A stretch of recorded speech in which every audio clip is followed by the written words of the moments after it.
अगर मैं बोलूं कि भाई आईपीएल में आरसीबी ने बात बदल दी, जज्बात बदल दी और तो और कप्तान बदल दी। हाँ जी, आप सही सुन रहे हो, मैं बात करने जा रहा हूँ कि भाई आज आरसीबी के मैनेजमेंट ने कप्तान का नाम सुना दिया, मगर सबको हैरान कर दिया। कैसे बोला कि देखो, सबसे पहले सबको पता होना चाहिए कि भाई आरसीबी ने इस साल 2025 में यानी कि सिर्फ 3 ही प्लेयर को रिटेन किए थे।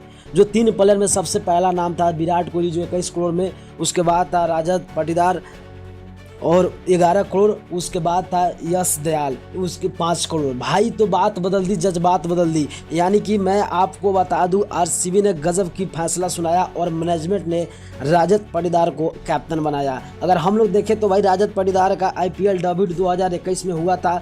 उसके बाद रजत पाटीदार लगातार आरसीबी ओर से खेलते आ रहे हैं, जिसमें उसने अभी तक 27 मैच खेलकर 779 रन बनाए हैं, एवरेज 34 का और स्ट्राइक रेट 158 का है। और बात करें कि रजत पाटीदार ने अभी तक की बात करें तो सेंचुरी 1 लगाया है और हाफ सेंचुरी 7 लगाया है। शायद इसी वजह से देखते हुए यानी कि आरसीबी के मैनेजमेंट ने रजत पाटीदार को कप्तान चुनने का फैसला किया और फैसला भी सही है और सबको हैरान कर दिया। तो आप लोगों को आरसीबी का फैंस मैं पूछना चाहता हूं कि ये न्यूज़ आपके लिए कैसा लगा, आप छोटा सा कमेंट करके लिख देना और नए हो तो चैनल को सब्सक्राइब करके लाइक कर देना। मैं मिलता हूं नेक्स्ट वीडियो पे।